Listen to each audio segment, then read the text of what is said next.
Bismillahirrahmanirrahim. Assalamu alaikum dear students.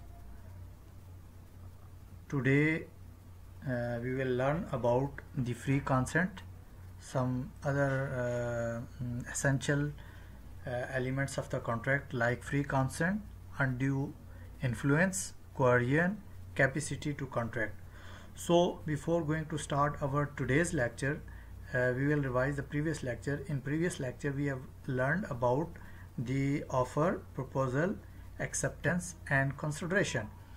So according to section 2 subsection A of the Indian Contract Act 1872, when one person signifies to another his willingness to do or to abstain from doing anything with a view to obtaining the assent of that other to such act or abstinent, is said to make a proposal. This is a simple definition. And the types of offer we have discussed. We have learned about the general offer and the special or specific offer we have discussed in detail. The cross offer, the counter offer, standing or continuing or open offer. So these are the different types of offer we have discussed. Then we have learned about the essential of a valid offer. It must be capable for creating legal relations. It must be certain, definite and not vague. It must be communicated to the offeree, and we have already discussed the case law as well in our previous lecture. And it must be made with a view to obtaining the assent of the other party. Number 5, it may be conditional. Number 6, offer should not contain a term the non-compliance of which would amount to acceptance. And number 7, offer may be express or implied. And number 8, an offer should be distinguished from an invitation to offer. So there is a difference between offer and invitation to offer. We have learned in detail in previous lecture. Then we have learned about what is the difference between the offer and invitation to make an offer. So we have learned in detail what is the difference, and there are number of difference we have discussed. I am not going to repeat, I am not going to discuss the detail, but we have learned in previous lecture. So then we have learned about the acceptance. In terms of section 2 subsection B of the Act, the term acceptance is defined like when the person to whom the proposal is made signifies his assent thereto, proposal is said to be accepted. The proposal, when accepted, becomes a promise.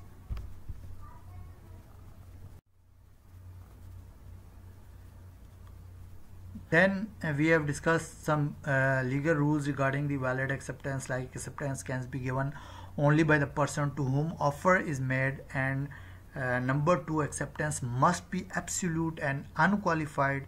Number 3, the acceptance must be communicated. So we have learned in detail the legal rules regarding the valid acceptance. Number 4, acceptance must be in the prescribed mode. So there must be a definite or prescribed mode. Time, acceptance must be given within the specified time. And number 6, mere silence is not acceptance. The acceptance of an offer cannot be implied from the silence of the offeree or his failure to answer, unless the offeree has in any previous conduct indicates that his silence is the evidence of acceptance. So mere silence is not acceptance, but it depends upon the situation. Then we have learned about the communication and revocation of offer and acceptance. So communication of offer and communication of acceptance we have discussed. In terms of section 4 of the Act, the communication of offer is complete when it comes to the knowledge of the person to whom it is going to meet. So the communication of acceptance is complete against the proposer when it is put in the course of transmission to him so as to be out of the power of the acceptor to withdraw the same. Acceptance over telephone or telex we have discussed.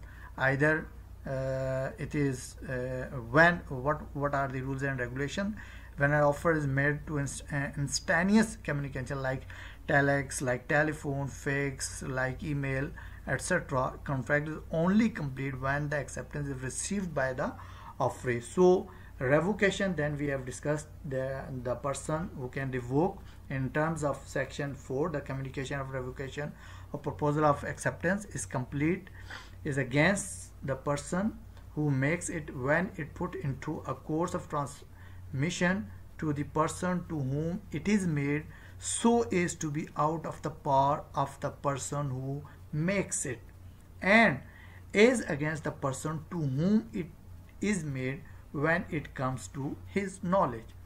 And what are the different, then at the last we have learned about what are the different modes of revocation of offer. By notice, you can revoke your offer; by rejection of offer; by lapse of time when time barred; and number 4, by non-fulfillment of the condition. What are the conditions you have decided?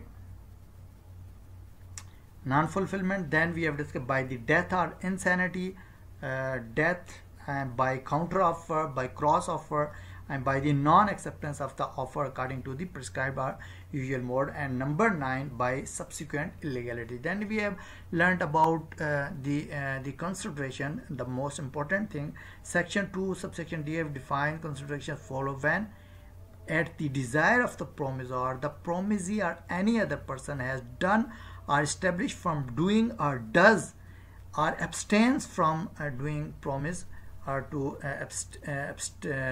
abstain from doing something. Such an act or abstinence of promise is called consideration or the promise. So then we have learned about the essential of the value consideration. Consideration must move at the desire of the promisor. Consideration may move from the promisor or any other person. Executed and executed consideration. Consideration may be past, present, or future. Consideration need not be adequate. And performance of what one is legally bound to perform. Consideration must be real and not illusory. Consideration must not be unlawful, immoral, or opposed. So this was our previous lecture. So our today's lecture is free consent, undue influence, coercion, capacity to contract. These are the some other essential elements of the contract. So now let us discuss one by one. So the learning objective after studying this unit, you would be able note the various ingredients of incapacity to contract. We will discuss incapacity to contract. Be clear about the legal consequences of contracting with a minor. We will discuss at the end. Try to grasp the characteristics of different elements vitiating free consent, and particularly to distinguish amongst fraud, misrepresentation, and difference between undue influence and coercion.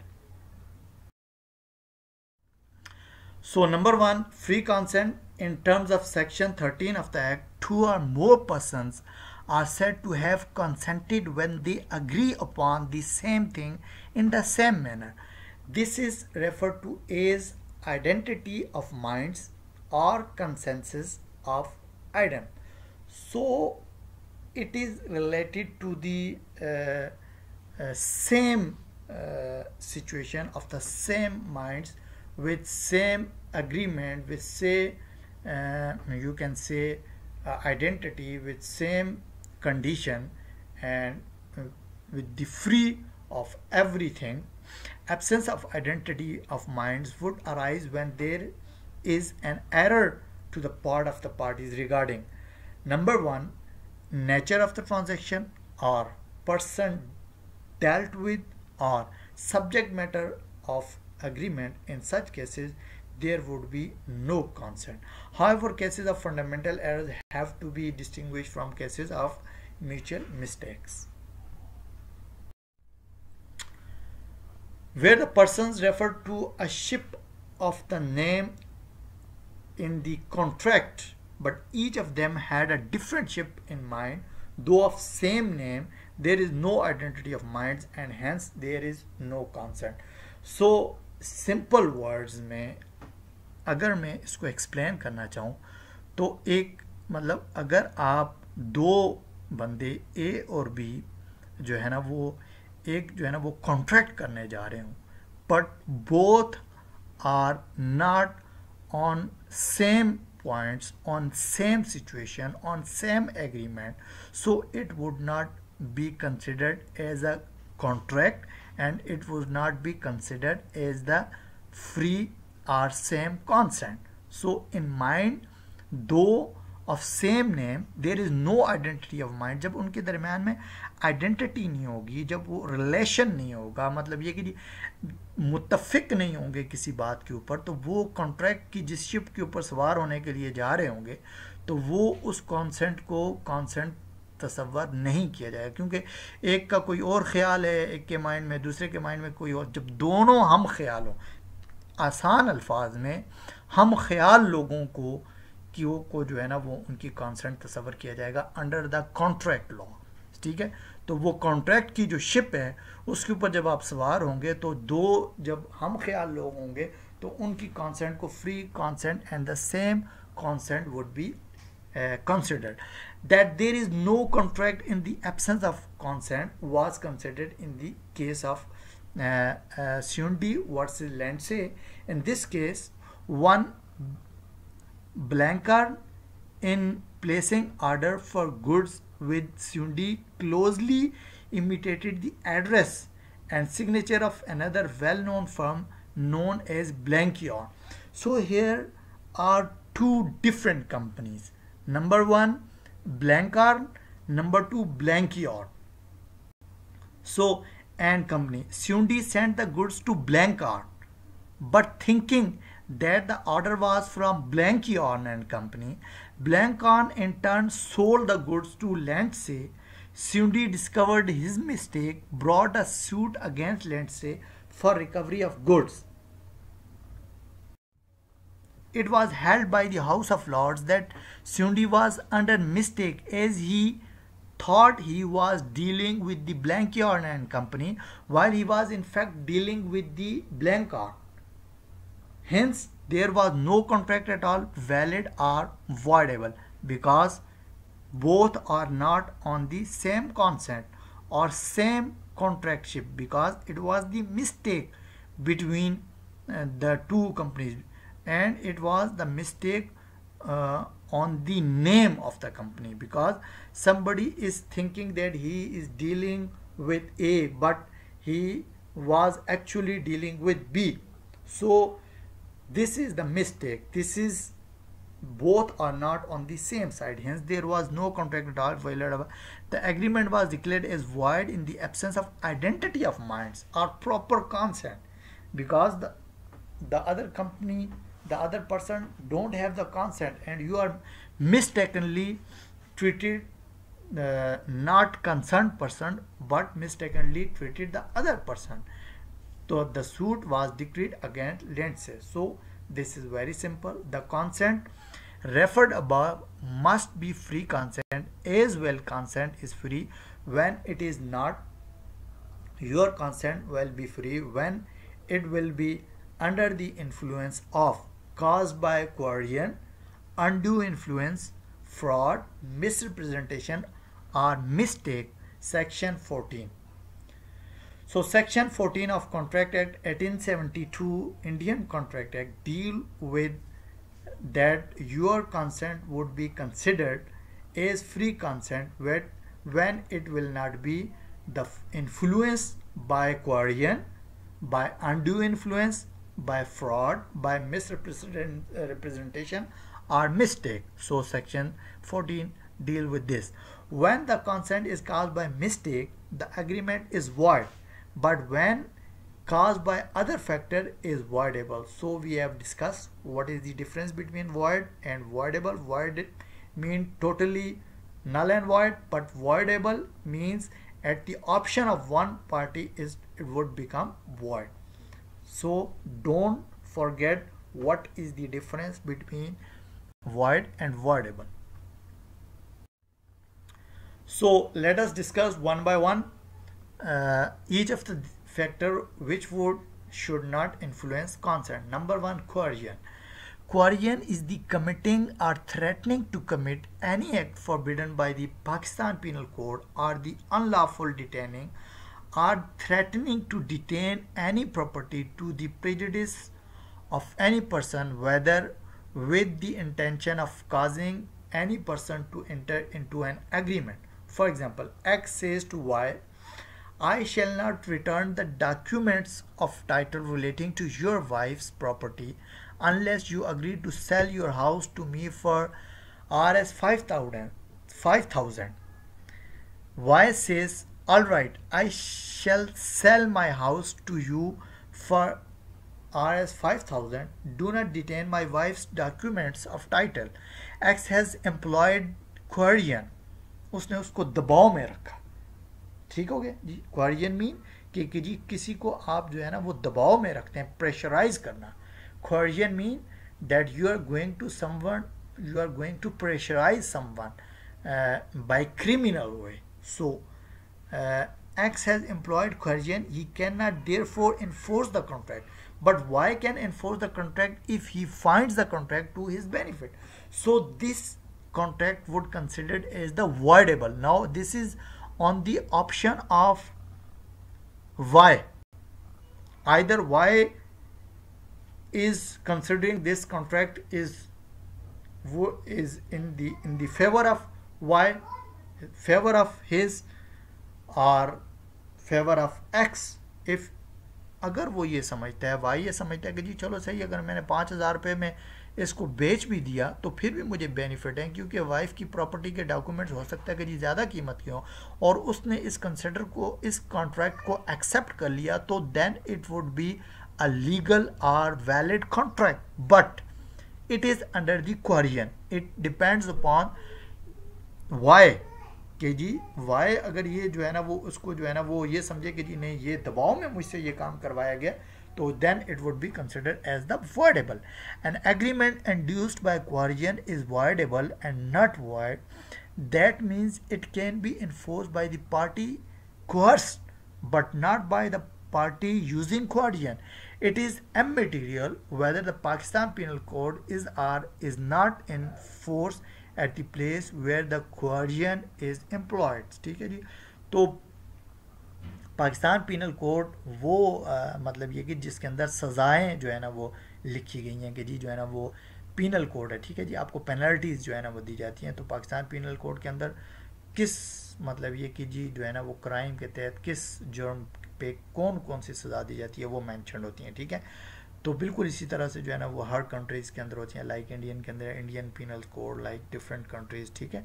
तो where husband obtained a release deed from his wife and son under a threat of committing suicide, the transaction was set aside on the ground of coercion, suicide being forbidden by the Pakistan Penal Code. So a person to whom money has been paid or anything delivered under coercion must repay or return it. So under the coercion, any type of contract, any type of agreement would be considered as void or voidable.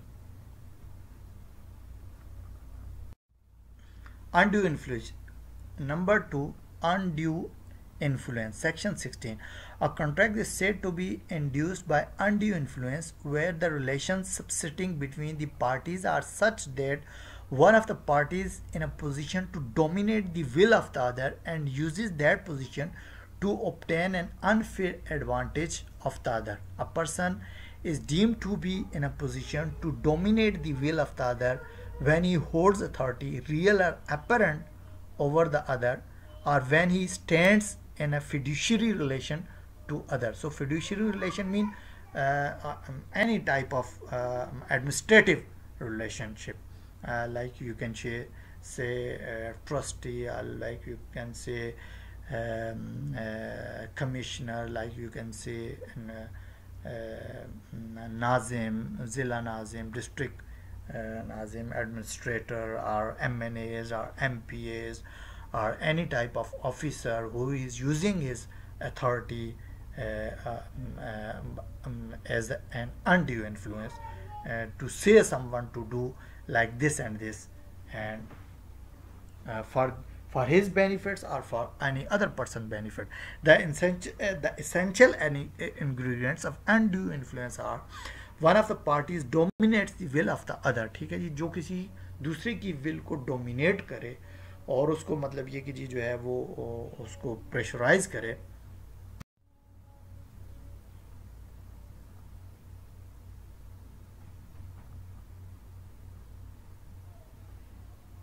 तो होगा following are the instances where one person can be treated as in a position to dominate the will of the other. ठीक है, लेकिन कुछ चीज़ें ऐसी हैं कि जी जो है ना वो उसके अलावा हैं, some things that are accepted. For example a solicitor mean advocate, lawyer can dominate the will of the client. Of course he can dominate the will of the client. A doctor can dominate the will of his patient having protracted illness, and a trustee can dominate the will of his beneficiary. So these are the acceptance. Rest of the cases, the person who is dominate the will of the person is considered as the undue influence. The burden of proof in situation like the above that there is no undue influence is an agreement would be on the person who is in a position to dominate the will of the other. For instance, the father should prove that he had no unduly influenced his son in the case of any given agreement. The stronger party must act in good faith and see that the weaker party gets independent advice. So father can influence his person.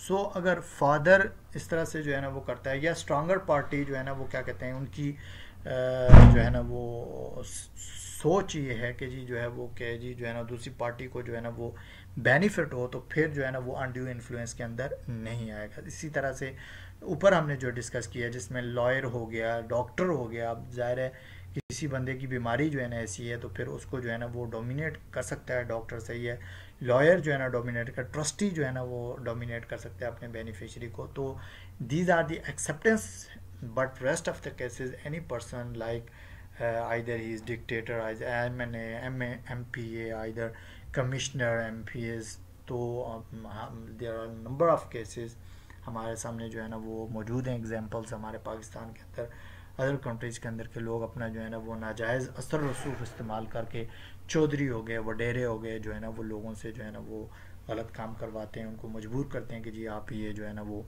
इस तरह से contract कर दो, अपनी ज़मीन बेच दो, नहीं तो ऐसा हो जाएगा, फलां हो जाएगा। तो ये सारी चीज़ें जो है ना वो ये these are the situations. The following two decisions would enable us to understand the law. Lahore High Court set aside a gift of the whole of the property by an elderly person to his spiritual advisor. Similarly, Privy Council set aside a deed of gift executed by an old illiterate Muslim lady in favor of the manager of her estate. While deciding on the question of undue influence, the courts will examine whether the transaction is righteous, if it is possible that the donor was not master of himself and not in a state of mind to weigh the pros and cons of what he was doing, whether it was a matter requiring independent legal advice to the donor, and whether the intention of making the gift originated with the donor. So court will decide and court will act upon like this. He will search the truth, either the influence word for the righteous, for righteous deed, then it would be would not be considered as the undue influence. But the undue influence mean कि जी आप कोई ऐसा काम करें जिसकी वजह से किसी को आप प्रेशराइज करके जो है ना वो उससे कोई भी जो है ना वो कोई कॉन्ट्रैक्ट करवाएं या कोई भी जो है ना वो काम करवाएं, तो वो that would not be considered as the legal contract, that would be considered as the voidable contract. Difference between coercion and undue influence. Having discussed in detail the concepts of coercion and undue influence, let us understand the difference between the two. Nature of action. कि जी what is the nature of these two actions. Coercion involves physical force and sometimes only threat. Undue influence involves only moral pressure.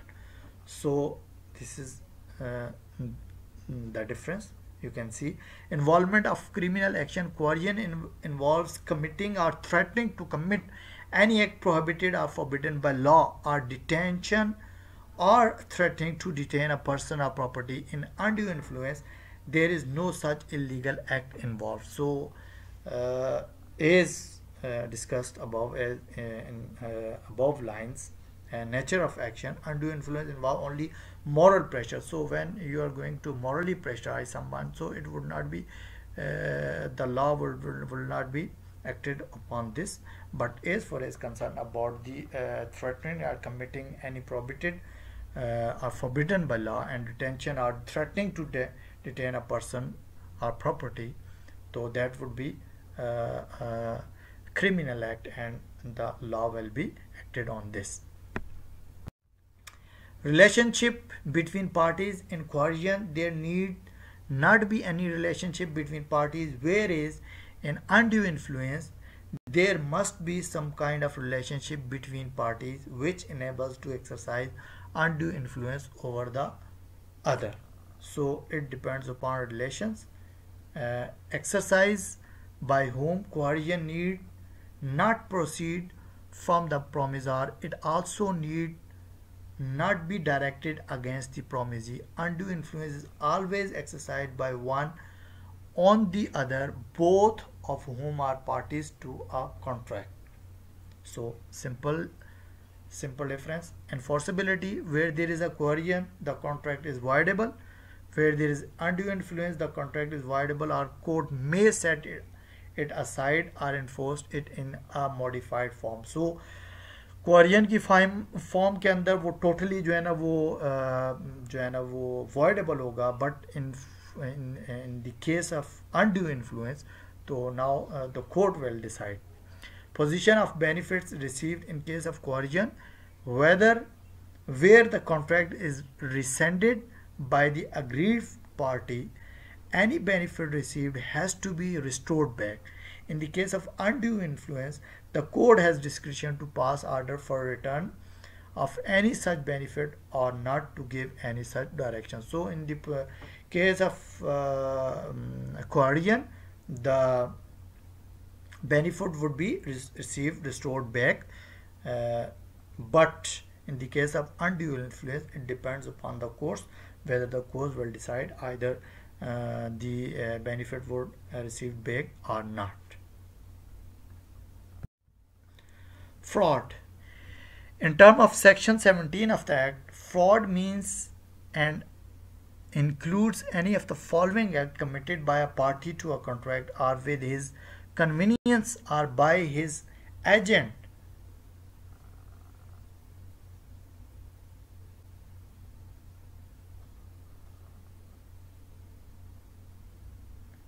with the intention to deceive another party thereto or his agent, or to induce him to enter into the contract.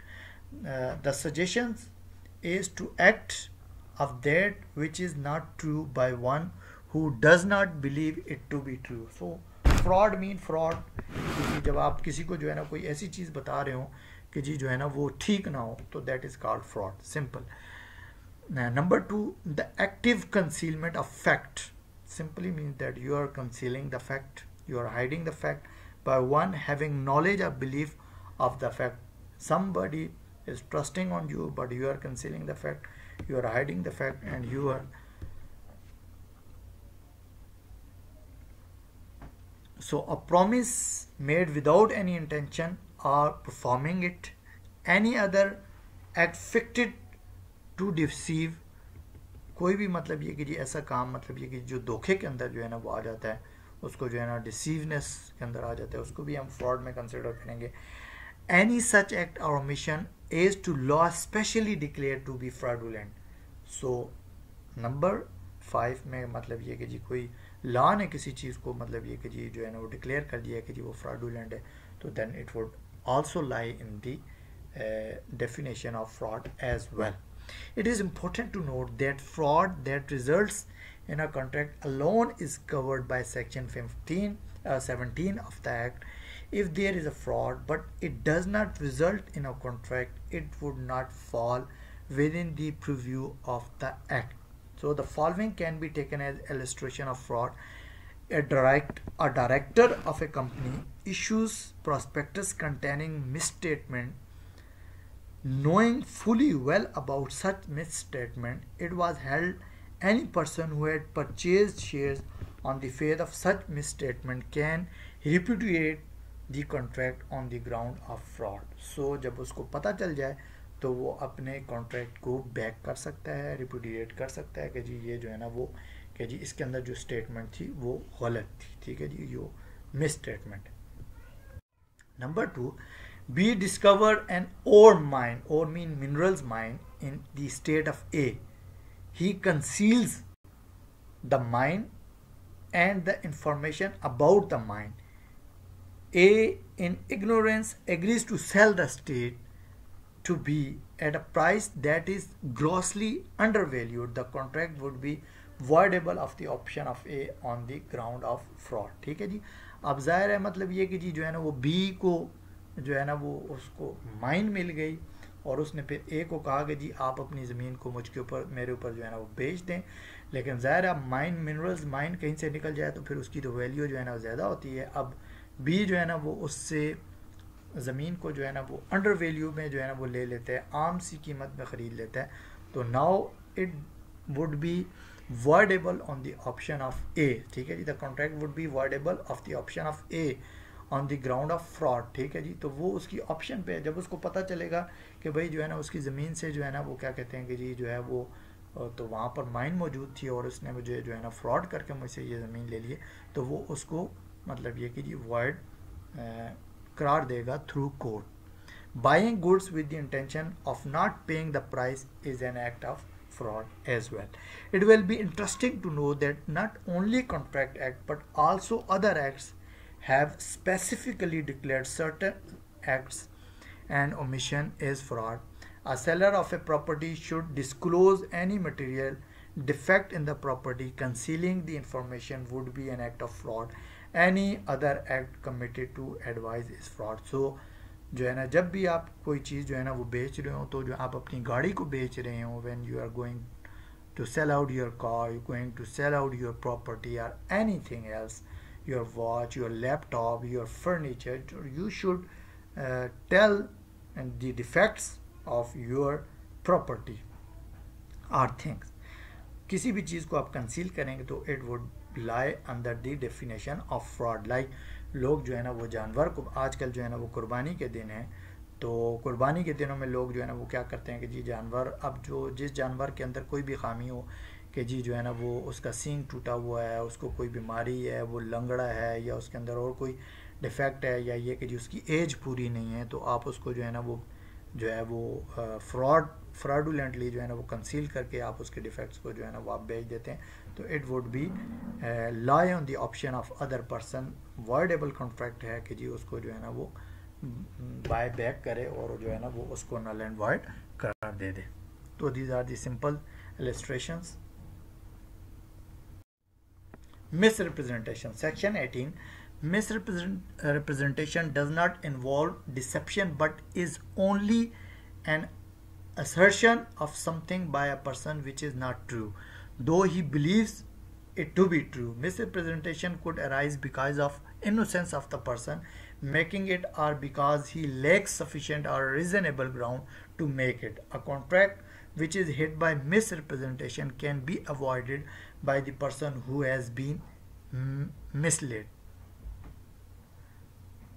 For example, A makes the statement on an information derived not directly from C but from M. B applies for shares on the faith of the statement, which turns out to be false. The statement amounts to be misrepresentation because the information received second hand did not warrant A to make the positive statement to B. Section 18 subsection 1 deal with this. So simply, this is the simple explanation. You can easily understand, there is no any difficulty. So misrepresentation, by simple meaning, you can understand what is the misrepresentation in Contract Act. Now we will discuss about the capacity to contract. The next issue for consideration is who is competent to contract. Every person who has attained the age of majority, is of sound mind, and is not otherwise disqualified from contracting is competent to contract. Now let us discuss each of one of these requirements. So consideration के अंदर ये तीन चीज़ें भी होनी जो है ना वो ज़रूरी हैं कि जी जो है ना वो एक तो वो एज ऑफ मेजॉरिटी को जो है ना वो पहुंचा हुआ हो, पागल ना हो, और ना ही कोई ऐसी दूसरी जो है ना वो डिस्क्वालिफिकेशन हो थ्रू लॉ या कैसी ऐसी वजह से कि जी उसको डिस्क्वालीफाइड हुआ हो, तो वो कॉन्ट्रैक्ट में जो है ना वो कॉन्ट्रैक्ट नहीं होगा. Age of majority in Pakistan, the age of majority is regulated by the Pakistan majority act. Every person domiciled in Pakistan shall attain the age of majority on the completion of 18 years of age and not before. ठीक है जी. तो as of majority जो है ना वो जो है वो क्या होगी, वो 18 साल होगी. सही है. उससे कम पे जो है ना वो आप जो है ना वो कैपेसिटी जो आप कॉन्ट्रैक्ट नहीं है कि जी आप कॉन्ट्रैक्ट करने के काबिल नहीं है. Law relating to miners agreement, position of minor. तो क्या जो है ना जो बंदा अंडर एज है तो उससे रिलेटेड कि जी अगर वो कॉन्ट्रैक्ट कर ले तो क्या क्या जो है ना वो क्वेश्चंस अराइज होते हैं, क्या क्या लीगल रिक्वायरमेंट्स हैं. तो what would law say, we will discuss here. A contract made with or by a minor is void ab initio. तो माइनर के साथ कोई भी कॉन्ट्रैक्ट होगा वो शुरू से ही, ab initio मीन void, शुरू से ही null and void होगा. ठीक है जी. वो कॉन्ट्रैक्ट ही कॉन्ट्रैक्ट नहीं होगा. The contract will not be considered as the contract. A minor is not competent to contract, and any agreement with or by a minor is void from the very beginning. So from the start it will be considered as the void and will not be considered as the valid contract. Case law Mohiri Bibi versus Dharmos Das Ghosh A. A minor borrowed 20,000 from B and as a security for the same executed a mortgage in his favor.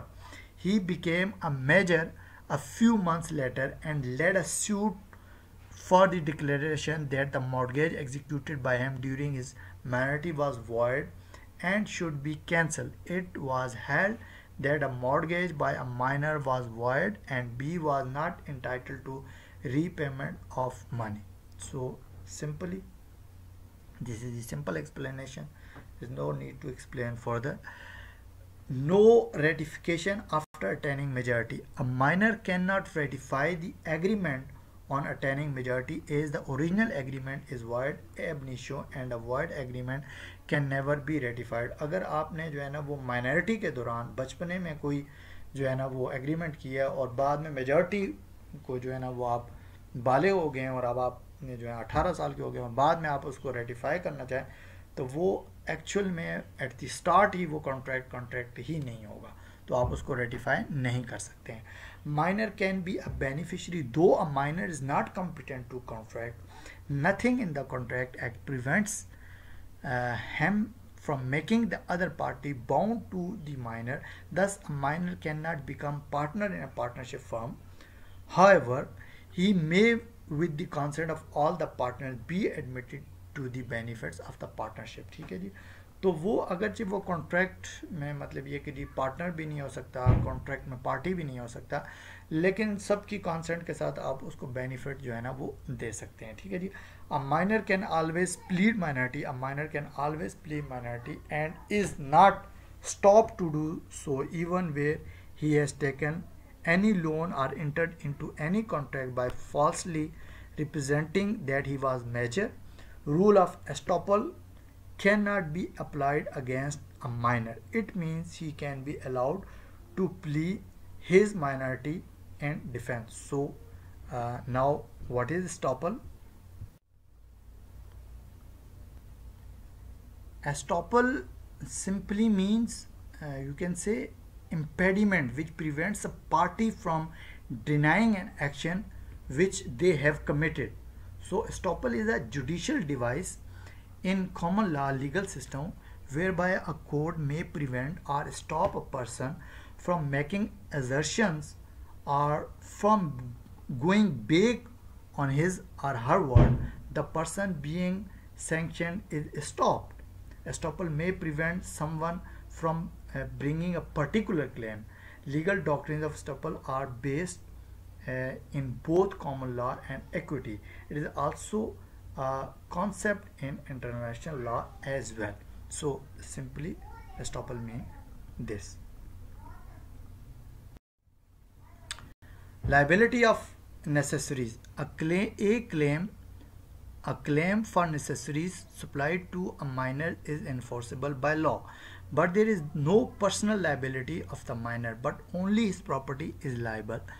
To render minor's estate liable for necessaries, two conditions must be satisfied. Number one, the contract must be for good reasonably necessary for his support in the station in life. Number two, the minor must not have already a sufficient supply of these necessaries. So contract number 6, contract by guardian. However, for enforceable, though a minor's agreement is void, his guardian can under certain circumstances enter into a valid contract on minor's behalf, whether the guardian makes a contract for the minor which is within his competence and which is for the benefit of the minor, there will be a valid contract which the minor can enforce. ठीक है जी, तो minors के behalf पे अगर guardian उसका जो है ना वो करेगा तो that would be considered as the legal contract, valid contract, and that would be enforceable as well. No specific performance. A minor's agreement being absolutely void, there can be no question of the specific performance of such an agreement. No insolvency. A minor cannot be declared insolvent as he is incapable of contracting debts and dues are payable from the personal properties of minors and he is not personally liable, so he would not be declared as insolvent. There would be no specific performance because he is minor. So minor can be an agent. A minor can act as an agent, but he will not be liable to his principal for his acts. A minor can draw, deliver and endorse negotiable instruments without himself being liable. ठीक है जी, तो वो agent हो सकता है, सही है, वो डिलीवर भी कर सकते हैं, एंडोर्स भी कर सकते हैं नेगोशिएबल इंस्ट्रूमेंट्स को, but he would not be considered as a liable because he is not competent to contract or competent party.